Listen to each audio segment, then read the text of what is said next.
is like wax.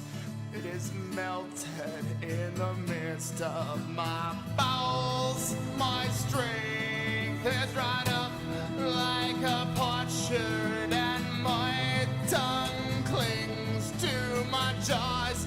And thou hast brought me to the dust of death. For dogs have compassed me, the assembly of the wicked have enclosed me. The lion pierced my hands and my feet. I count all my bones. They look, they stare at me. They part my garments among them and cast lots on my clothes. Hello, good day. Welcome to Line by Line Bible Studies. We're continuing our study today in the Gospel of Matthew, chapter 28. We are at verse 57, and we're going to start reading there. We've already read through the chapter twice, and the context will be quite clear. This is not a bad place to pick it up, so let's begin reading. We'll read into the next chapter. And they that had laid hold on Jesus led him away to Caiaphas the high priest, where the scribes and the elders were assembled. But Peter followed him afar off unto the high priest's palace, and went in, and sat with the servants to see the end. Now the chief priests, and the elders, and all the council, sought false witness against Jesus to put him to death, but found none. Yea, though many false witnesses came, yet found they none. At the last came 2 false witnesses, and said, This fellow said, I am able to destroy the temple of God, and to build it in 3 days. And the high priest arose and said unto him, Answerest thou nothing? What is it which these witness against thee? But Jesus held his peace. And the high priest answered and said unto him, I adjure thee by the living God, that thou tell us whether thou be the Christ, the Son of God. Jesus saith unto him, Thou hast said. Nevertheless, I say unto you, hereafter shall ye see the Son of Man sitting on the right hand of power, and coming in the clouds of heaven. Then the high priest rent his clothes, saying, He hath spoken blasphemy. What further need have we of witnesses? Behold, now ye have heard his blasphemy. What think ye? They answered and said, He is guilty of death. Then did they spit in his face, and buffeted him. And others smote him with the palms of their hands, saying, Prophesy unto us, thou Christ. Who is he that smote thee? Now Peter sat without the palace, and a damsel came unto him, saying, Thou also wast with Jesus of Galilee. But he denied before them all, saying, I know not what thou sayest. And when he was gone out into the porch, another maid saw him, and said unto them that were there, This fellow was also with Jesus of Nazareth. And again he denied with an oath, I do not know the man. And after a while came unto him they that stood by, and said unto Peter, Surely thou also art one of them, for thy speech bewrayeth thee. Then began he to curse and to swear, saying, I know not the man. And immediately the cock crew. And Peter remembered the word of Jesus, which said unto him, Before the cock crow, thou shalt deny me thrice. And he went out and wept bitterly.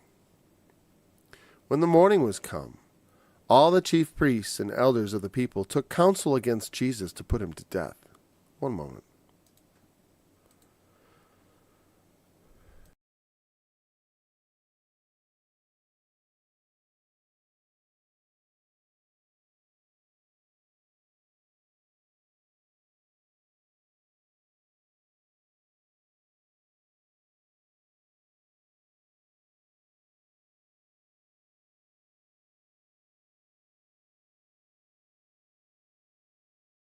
Well, sorry about that. Let's continue reading.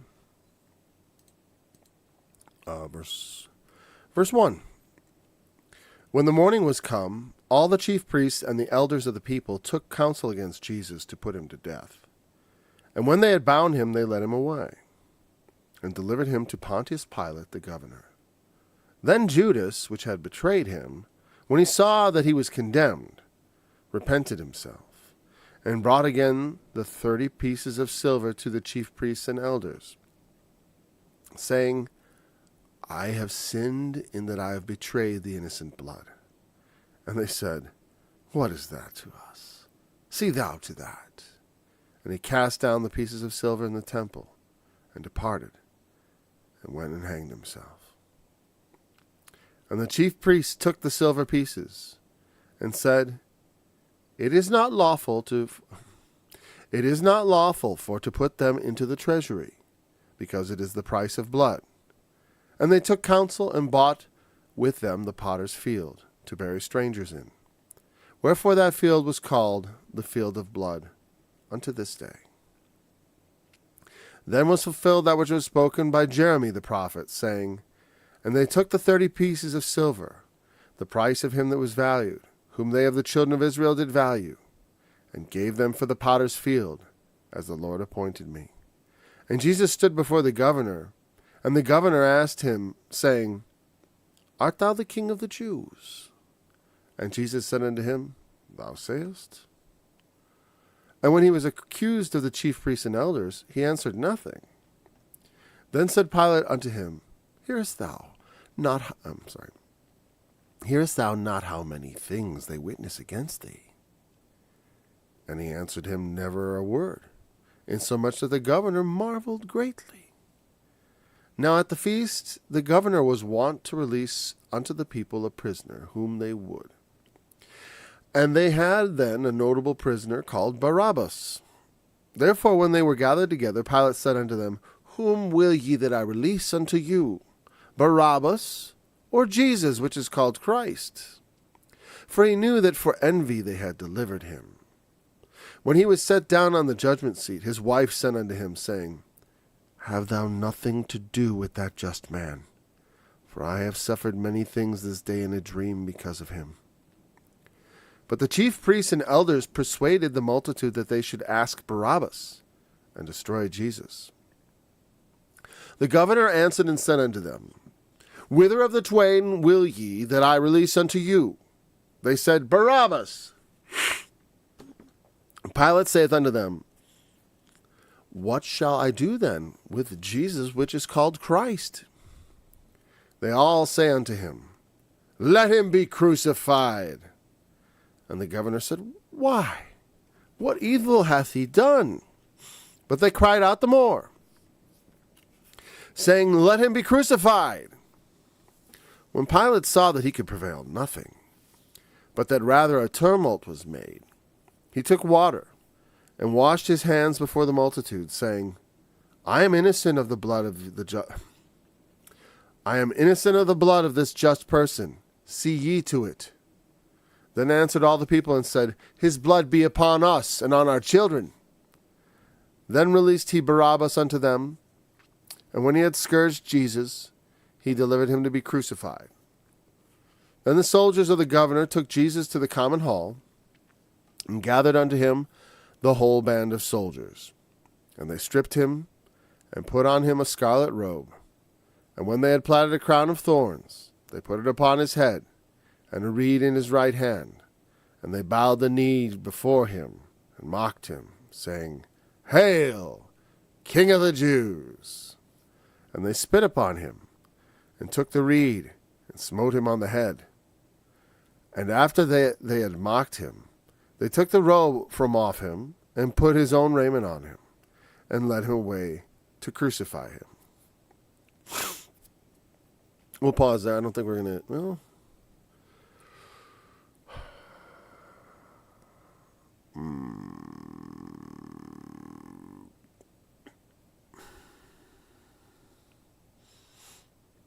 Yeah, we definitely weren't going to read the whole thing. I just don't want to...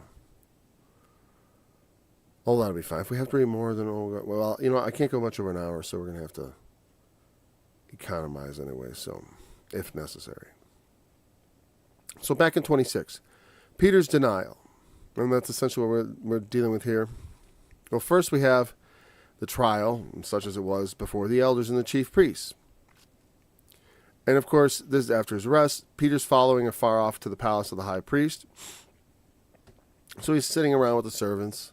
He wants to kind of spy and see what's going on. He's trying to quietly observe. So he's there at this time and watching this whole scene that we're about to see described. The chief priests, the elders, and all the council. They sought false witness against Jesus to put him to death. And then it's an interesting little verse here because it's kind of, I always found it sort of weird because it's like they found none. Yea, though many false witnesses came, yet found they none. At last came 2 false witnesses. And what usually people say, and I think this is probably right, it's just that the 2 witnesses, they have to agree. They have to have an independent testimony that agrees. So they had a lot of people come forward willing to say things about Jesus, but no 2 of them could agree on what it was they were accusing him of. And it's not like they sat around agreeing, they weren't, this was sort of organic. They're looking for actual testimony. They're not trying to just rig up something. I mean,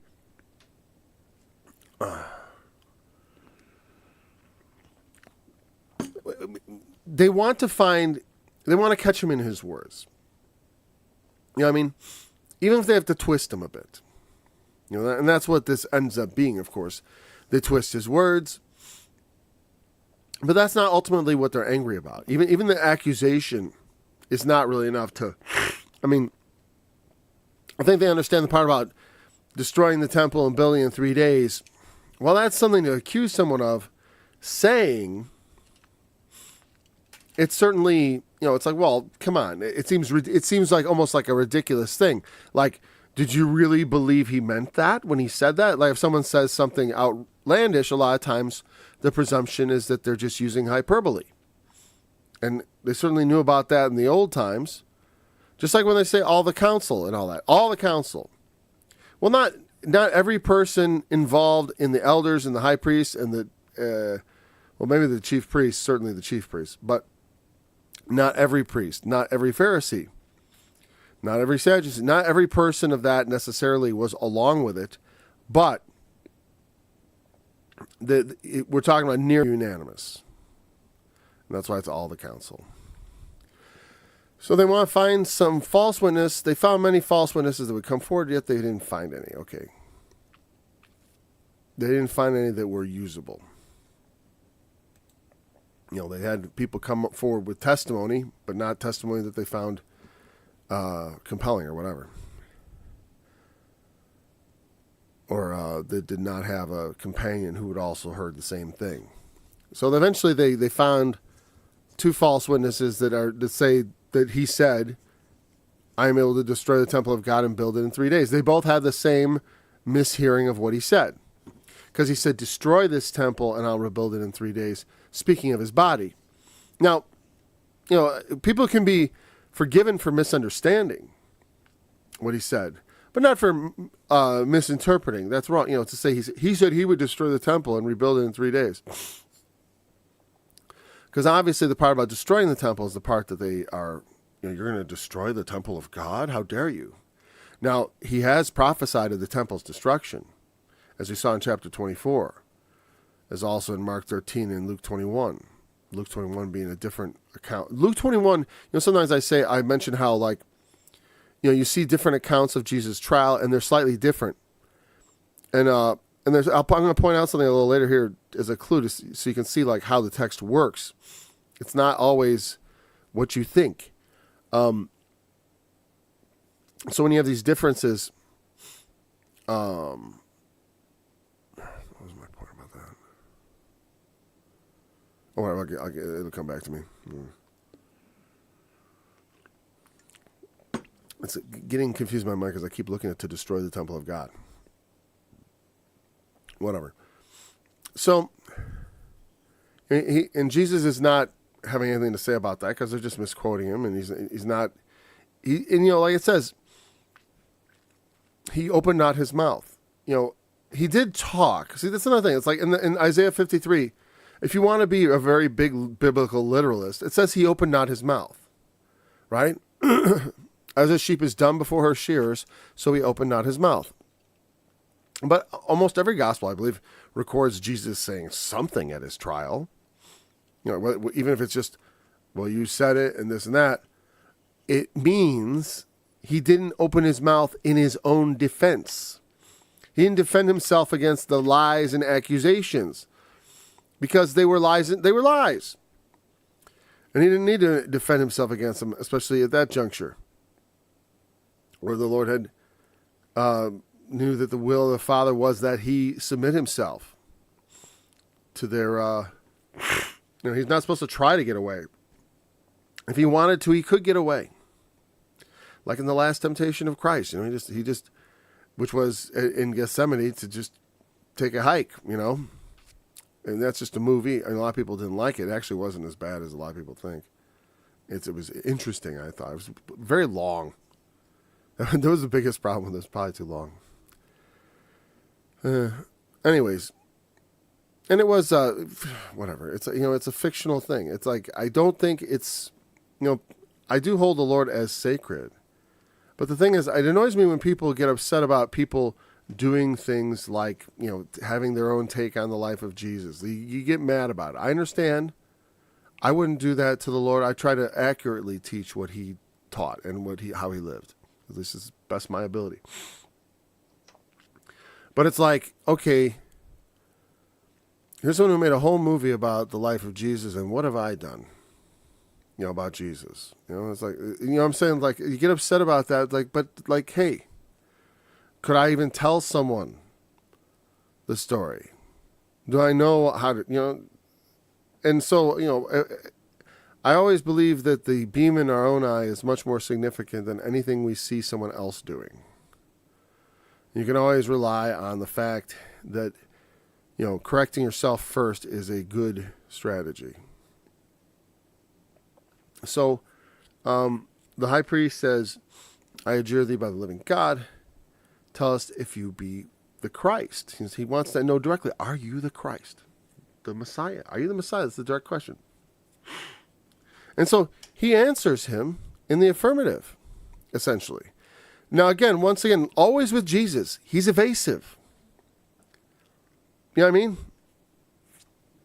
People will say, people who want to deny the divinity of Jesus and use the Bible to prove it. I mean, a lot of people don't believe. I don't mean atheists. Of course, they don't believe. I don't need to argue with you about that. I understand why you don't believe in Jesus is divine, but I'm talking about Christians who say he isn't divine, or even Muslims who try to claim he isn't divine, and they'll use the Bible to prove it. And one of the things they argue is that Jesus never says he's God. He never says it. Of course, that's a violation of the humility principles that he's living under, but he never says he's Christ either, not directly. Now, you could say he does say he's God. The Gospels certainly say he's God. Whereas it doesn't come out of the mouth of Jesus, I am God. Certainly, like at the end of the end of the Gospel of John is pretty much, unless you reject the Gospel of John as an authority, it's pretty much settles it when Thomas says, after putting his fingers in the wounds of Jesus, he says, my Lord and my God, to Christ. And that's the Gospel of John. The whole point of the Gospel of John, not the whole point, one of the main points is to declare Jesus to be God. That's why from the beginning, in the beginning was the Word, and the Word was God, and the Word was with God, and the Word was God. And that's why people who don't want to believe that, they immediately start messing with that. They start talking about the Greek. It's like, what about the Greek? There's lots more Greek than that. So anyways, he is indirect. He doesn't come out and say, yeah, I'm the Christ. What are you talking about? Didn't you see those miracles? No, he says, you have said, as you say. It is a passive way of agreeing with someone. When someone says something saying like we still use the same kind of idiom today, a figure of speech. Like someone goes like, hey, you going to go to the store this evening? And I might say, well, you said it. That's not a very good. Usually it's something when someone declares something that is remarkable. We will say, you said it like you said it. Like you put it into words. You put that idea into words that was just dying to be said. You said it. And that's basically what he's saying there. He's like, are you the Christ, the Son of God? He said, well, you have said. Just like you said. You know, in a sense, it came out of your mouth. Am I the Christ, the Son of God? Well, that's a good question. You have said so. Your own lips have made it so. And I think he may be betrayed. Maybe he knows in that man's secret place somewhere at some point he said, this man is the Christ. He must be the Christ. But also, at the same time, but the Christ would not be like this. You know, he can't be the Christ. Because sometimes people have two thoughts in their mind. You know, there can be people, we should not be of two minds, but people often are. It's just the nature of human beings. Just like, you know, a natural water fountain can have bitter and sweet water out of the same fountain, but out of the same mouth, we bless God and curse men. You know, and that ought not to be, but it is. Humans are contradictions sometimes. So it says, you're going to see the Son of Man sitting on the right hand of power and coming with the clouds of heaven. Yeah, that's right. They also that pierced him, because they are going to see him. Now, it's a little interesting to me there, because I'll point it out.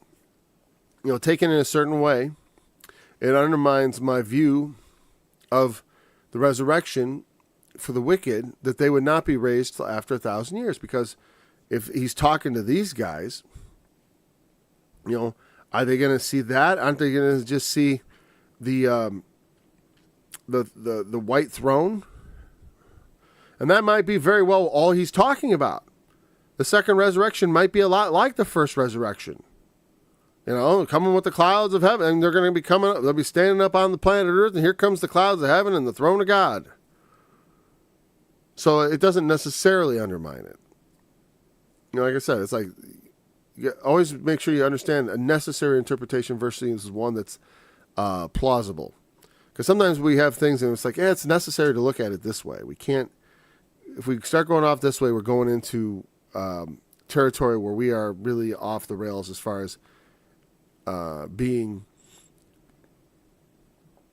I'm not sure it's windy out, being, you know, faithful to what the word is saying. It must be the wind. Anyways, whatever. That's how we all will see Christ. You know, when he comes with the clouds of heaven on the right hand of power. You know, I will grant to sit with me in my throne, he says, of those who overcome.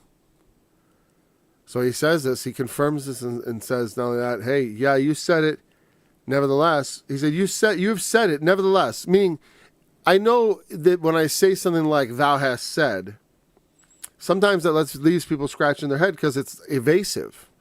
It doesn't tell them what, you know, it doesn't give them a straight answer. And again, in some certain sense, it's not a straight question. Because like I said, they want him to say yes so they can crucify him. And in fact, that's it. He rends his clothes saying he hath spoken blasphemy. Why? Because he claimed to be the Messiah. You know, that's the hardest part. Why? And when you see the reaction, why do you think Jesus didn't go around saying, yeah, I'm God. I'm God. He didn't even go around claiming to be the Messiah, because you see what happens. People lose their mind. And I get it, because it's like, you know, now, I mean, I feel the same way. When people come to me saying, like, I'm the new Elijah, or look here in this prophecy here. See this prophet spoken of that's going to come, this special prophet. You know, you think this passage is about Jesus? No, it's not about Jesus. It's about me. I mean, when people come telling me stuff like that, for one, I always reject them because they are not modeling the behavior of our Lord. Our Lord did not go around saying, I'm the Christ. Hey, everybody, I'm the Christ you've been looking for. Look no further. Step right up. He didn't cause his voice to be heard in the streets like that. He didn't go around proclaiming himself.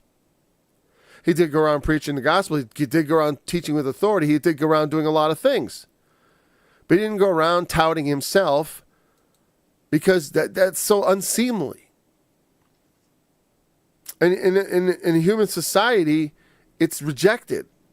Someone goes around saying, I'm God to people. Like, I'm going to go to Walmart and start telling people I'm God.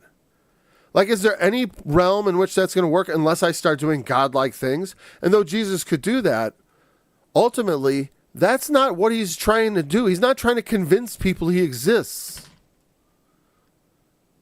It's quite clear from the Bible that God goes to great lengths to make sure people can't prove he exists. Quite clear to me. I don't consider God proven. I just consider the evidence to me to be persuasive, which is the root idea behind faith, persuasion by evidence. You can have faith without evidence. That's called blind faith.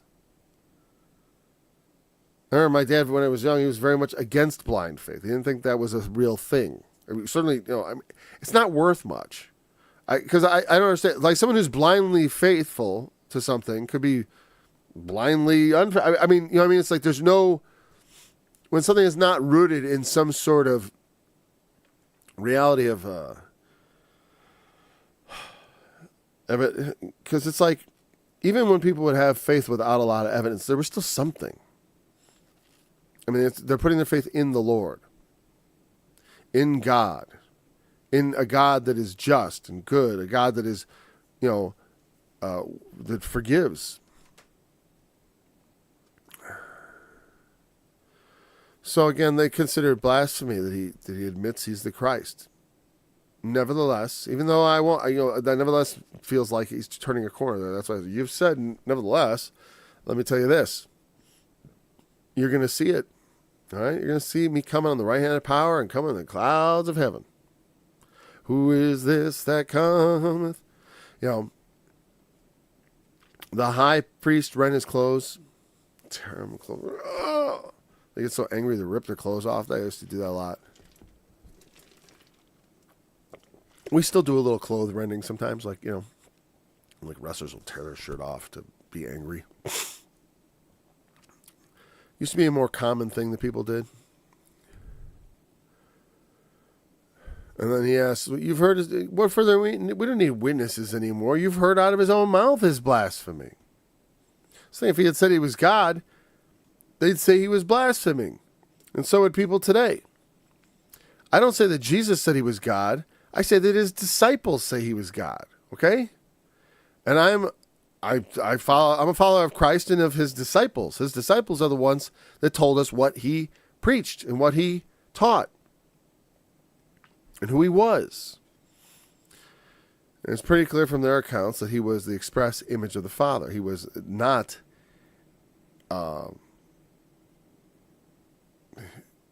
less than divine.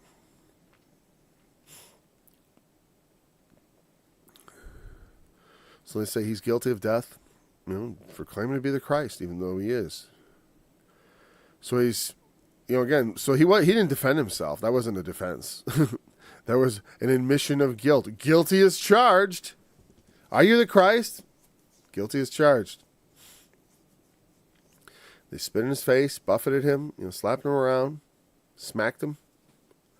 They smote him with the palms of their hands. What do you mean buff? Okay, what if smacked palms of their hands? Buffeted. What does that mean? I realize you have my Bible Hub open. Oh no. Oh boy.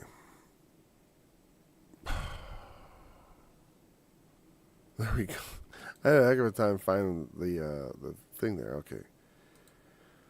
Chapter 26. And here we go. Strong's King James Version. All right.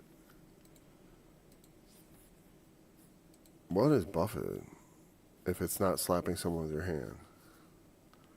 Kick?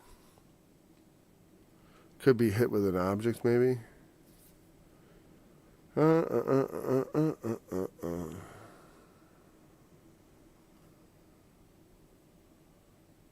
Buffeted. Colafizo. Okay. Okay. Yeah. The one that means to strike with the fist. Buffet means to punch. Basically, they punched and slapped him. They spit on him. They punched him. They slapped him. Some slapped him. Some punched him. And they said, prophesy unto us, thou Christ. Who is he that smote thee? Obviously, as he's getting hit from behind and cheap shots, they mock him in order to, it's part of the punishment. They don't care. They don't believe that wisdom is hidden from them. They don't know. They don't know that this is the actual Messiah, and they are doing the dirty to the one that is the only one that can save them.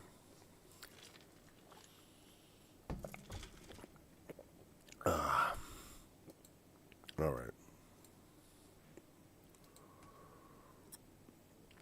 And so Peter's listening to this and watching. It's horrible. They're spitting on him. They're slapping, punching him, mocking him.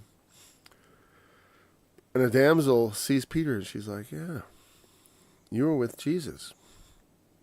Now notice in his denials, he denied before all, saying, I know not what thou sayest. Again he denied with an oath, I do not know the man. And then he began to curse and swear, saying, I know not the man. Now, obviously, those are not quotes. Those are not quotes. That is the gist of what he said. You know how I know that? It's obvious from the text.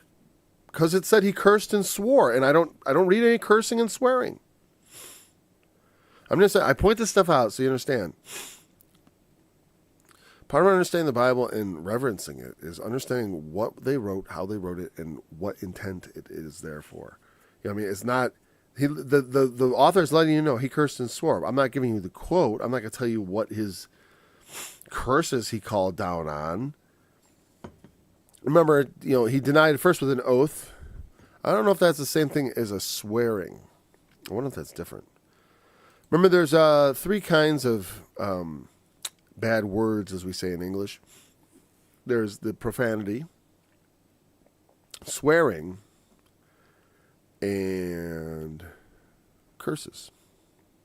The worst of those for a Christian really is cursing. Jesus did say, swear not at all, and certainly bless and curse not.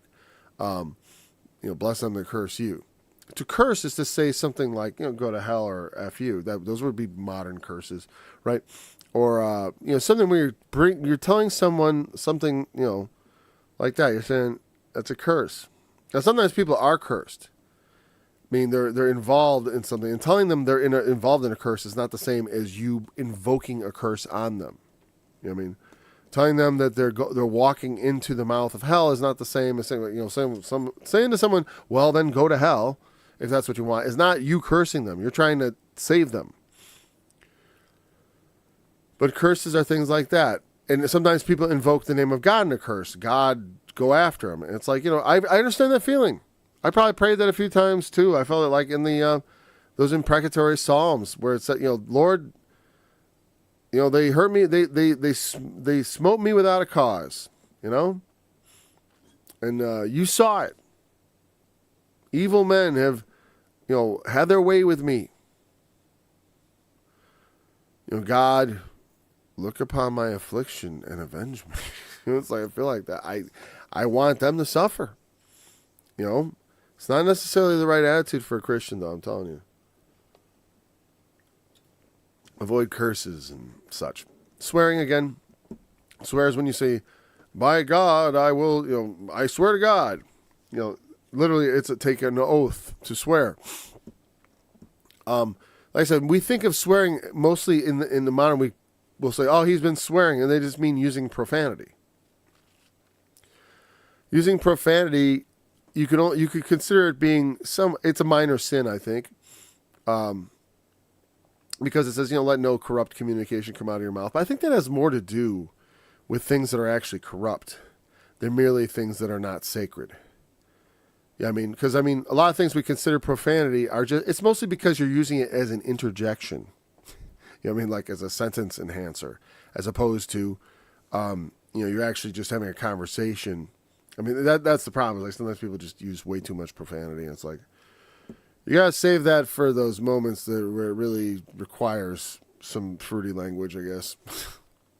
I don't know, but the cursing definitely of those 3 the worst, and I'd say swearing, because it's like you don't make oaths to God. Just tell the truth, yay, yay, nay, nay, and of course, profanity being the use of word, talking about things that are not sacred, far from the temple. So profane means far from the temple, or from the temple. You may think pro would be like, it is that too also. Sometimes pro means that, but it means like from the temple as opposed to for the temple. Sort of like proscribe, Pro does have this positive meaning, but also can have this meaning of like ahead and sort of like cutting off and such, the prefix. Anyways, back to the text. So again, he's very vehemently denies 3 times, of course, and with an oath, and then he begins to curse and swear. I don't effing know what you're talking about, like that. But he was actually, let lightning strike me down if I have anything to do with this fellow. Let the rods of heaven, boil my eyeballs out if I knew the man at all. Whatever. He's going to great lengths to try to convince them that he doesn't know him. Because why? Because he's scared. He's watching him get tried and seeing it happen. He's out of his own head in a certain sense because he's just watching this thing go on. And he's trying to just be all quiet and clandestine. He had said he would go to death with him, but then suddenly he's in this weird situation where it's like, well, you missed the train, buddy. And now he's just kind of following quietly behind. And then he gets an opportunity to step up and say, yeah, that's right, I'm one of his disciples. And I got a problem, and to say something about it and go in there and whatever, stick up for the Lord or stand by his side. But not so. And that's all right, because honestly, if the apostles had been like that, then where would we be? It's good. I thank God that we know that our failures are not the end necessarily. Okay? It's one thing when we turn our backs on the Lord and stuff like that, like intentionally. Peter isn't doing this intentionally. It's the spirit is willing, but the flesh is weak. He's fearful. He doesn't really know what's going on. He's confused by what's happened. He didn't think this was going to be what happened to the Lord Jesus. I'm sure it's very difficult for him because he still it hasn't sunk in like the necessity of his crucifixion. He still wants him to, and even when he departs, he's still, will you at this time restore the kingdom to Israel? Because he's so much thinking about his people. And that's not the way it's going to be. And he goes out and weeps bitterly. Of course he does. Of course he does. It's very traumatizing. And you contrast that with Judas, who went and hung himself. It's good Peter didn't hang himself. And people say, yeah, it says Judas, he repented himself. That doesn't, though you can repent yourself, but sometimes it's too late. I'm sure Ananias and Sapphira, if they had known the Holy Ghost was about to slay them, yeah, they would have repented. But part of the point is, we don't get to just jack God around and think he's going to be all cool with it. You know what I mean? He forgives. He pardons. Go to him and receive your pardon and forgiveness. But don't sit back and think you're just going to do whatever and he's going to forgive it. Forget it. It ain't going to work that way. Oh, I'll just do whatever and grace will abound. Because the doctrine. Because it's the loophole. I can do whatever I want because Jesus' blood covers everything and therefore nothing matters. We were warned against that kind of thinking. God forbid. So now they're taking counsel to put him to death. Now they don't have the power to do that, so they have to take him to Pontius Pilate, the Roman governor. He's the authority that can sentence Jesus to death. So they bind him and let him away, delivered him to the governor, and then Judas, he saw the condemnation, repented himself. Now I don't know why at that moment it was like where it hit it home. Some people speculate, Judas was kind of hoping that it would force Jesus' hand. I don't know what his motivation was, but I know this, that Jesus said about the worst possible thing in my imagination to him about it. He says, the Son of Man is betrayed into the hands of sinners, as it is written of him, but woe to him by whom he is betrayed. And it had been better for that man had he not been born. And like I'm saying, that is the most damning thing that Jesus could say. Because being born is like the best thing that ever happened to you. by far. People sometimes don't believe that. Their life circumstances don't necessarily agree with it. We can have down moments and difficult times we go through. But really, I think on the cosmic level, being born is such a great thing compared to never being born. Coming to life, having breath. I didn't mind not existing for billions of years. That didn't bother me. I suppose it won't bother me either if I didn't exist for the rest of infinity.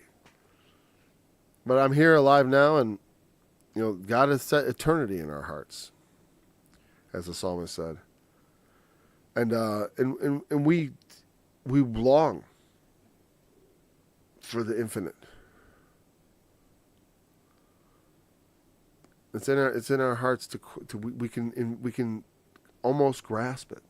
We can't, not on our own, certainly. So he says, "I have sinned in that I have betrayed the innocent blood." What's that to us? And there's a reason, only a few pastors ever try to get Judas off the hook. Because, they say, well, he repented. Did he go to Jesus and say, I repent? I mean, he couldn't give the money. He couldn't get. It's already been done. It's the price of blood. Like this, that's the price of blood. It's done. What do you want? What does he want them to do with the money, anyways? Well, and eventually, because Judas went and hanged himself, they had the money, so they did it. They did what they did. They're saying, what is that to us? So you feel like you've betrayed it? What? We don't care. They had their conviction. So he threw down the pieces of silver in the temple and left, and he went and hanged himself. Some people say, because of some other place where it says, he fell headlong and all this stuff, that there's some insinuation that there was some plot to assassinate Judas. I think all this weird pro-Judas stuff is just unnecessary. It's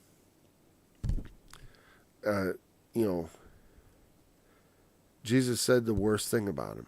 I mean, so that's about all I could say. The worst thing. It's better that he never existed for him. That's the worst thing you could say. So they can't put him into the treasury because it's the price of blood. It's blood money. So it's not lawful. It's okay to totally cool for us to plot and to kill someone and to pay someone to betray someone. But, and to spend money that way, it's fine for a priest to do that. But we can't put them, this is the kind of thinking there, but we can't, it's not lawful to put the money in the treasury. Wouldn't want to make God angry now. So they took counsel and they decided to buy the potter's field to bury strangers in. This is a graveyard for non-Jews.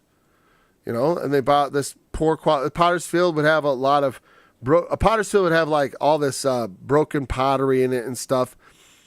And it does somewhat symbolize the idea of, there's this Old Testament prophecy where it talks about the potter. He's molding the thing and it was marred in the potter's hand. And he was saying, he was comparing it to Israel. It's like you were marred in my hand like the potter. I can remake you. I believe that was the gist of it. And then they quote here, we went to Zechariah talking about the 30 pieces of silver last time. This time they want to direct us to Jeremiah. We'll go there. Sorry, the hiccups here.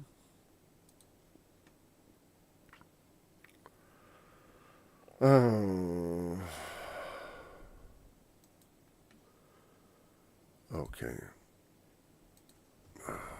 Jeremiah was a prophet. I'm searching just Jeremiah.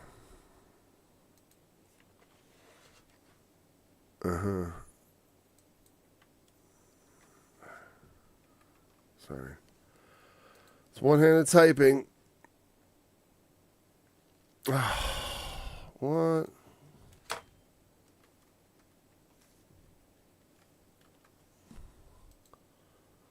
Okay. Hold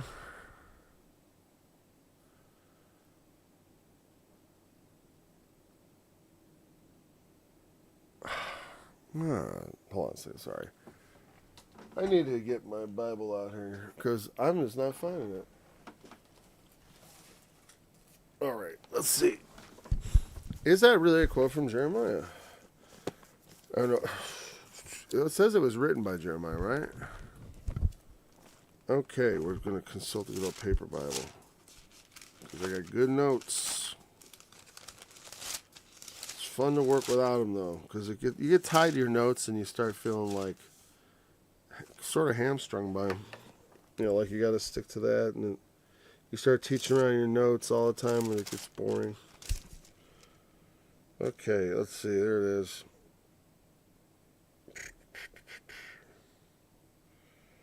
Okay. What? Okay, spoken by Jeremiah. Interesting. Okay. Bullinger's wrote, it says, not written, quote unquote, either by Jeremiah or Zechariah, but spoken by Jeremiah. So again, all right, so this is not a prophecy you're going to find in the Old Testament. Because it was that which was spoken by Jeremiah the prophet. So it's a tradition. Now, Zechariah said something similar, which we talked about yesterday, right? Or the day before yesterday, last study. And that was Zechariah. Oh. You know, I had that. Right. All right, what is it? Let's see. Okay. Silver. It was Zechariah 11:13. Yeah. And the Lord said unto me, cast it unto the potter, a goodly price that I was prized of them. And I took the 30 pieces of silver and cast them to the potter in the house of the Lord. And, yeah. So that, I like the Zechariah part, Zechariah 11:13. You know, that definitely speaks to it. But that's not what's quoted here, obviously. But it's a similar prophecy. And according, and so you're not going to find it in Jeremiah as far as written that way. So it would have had, so it's something that was considered a traditional thing that he had spoken, I suppose. It seems the most logical explanation. So they took the 30 pieces of silver, the price of him that was valued, and whom the children of Israel did value, and gave them for the potter's field, as the Lord appointed me. So they bought the potter's field with the money, which was the price of his blood. So now Jesus is before the governor. And the governor asks him, are you the king of the Jews? Straightforward. And Jesus said unto him, again, his enigmatic answer, you say. You sayest. You say so. That's kind of the force I feel like. You say so. I think that's how it lands. That's the only way I could ever really make much sense of it, because it is somewhat enigmatic. It's a non-answer in a certain way, right? Because he's saying, you say so, and he's like, wait a second, I'm asking you. He's like, I know, but I'm saying you say so. Because he does he's saying, well, are you the king of the Jews? By asking the question, it's sort of a presumption. It's like, well, you may be, mightn't you? And so he's like, well, don't you hear all the witnesses? And he answers not a word. And like we said before, Jesus is dumb. It's when it comes dumb, meaning he doesn't protest. He does not try to defend himself. He does speak, but he's not utterly silent. Never a word. He never spoke a single word. No, he didn't answer in his own defense a single word. He did talk. And then it comes to the incident about Barabbas. There's this notable prisoner called Barabbas. And this is part of, once a year at the feast, he releases a prisoner. So he's like, I'll offer him 2 prisoners. Barabbas is a notorious criminal Pilate doesn't really expect them to pick Barabbas because he's an unsavory person. He figures they'll pick Jesus. They were celebrating him just days ago. And he knew, as it says, that they had delivered him for envy. It was their envy of him, the way the people listened to him, of the fact that God heard him and healed in his name and did all these things. They envied him for his virtues. They hated him. And he says, who do you want me to release? Barabbas or Jesus? And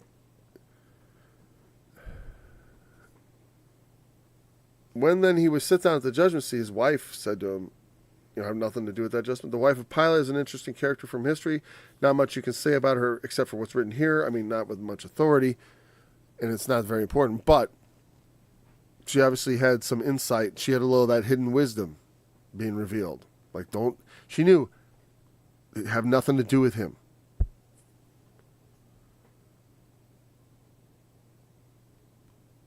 Now the chief priests and the elders persuaded the multitude that was there anyways, which is mostly a hand-picked group of the people from their sort of block. And so they persuaded them to ask for Barabbas and not Jesus. So the fix is in. And so when Pilate asked, "Whither the twain that I release unto you?" It's Barabbas all the way. And they said, "Well, what do you want us to do with Jesus who's called Christ?" They all say it together, "Let him be crucified."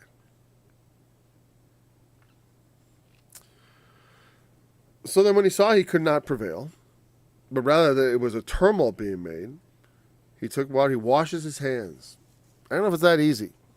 I don't know if it's that easy to just wash your hands and not be guilty anymore. Ask Judas if you could just wash his hands of that betrayal and suddenly be clean as a newborn babe. It's one thing when you just save your own skin and you hide.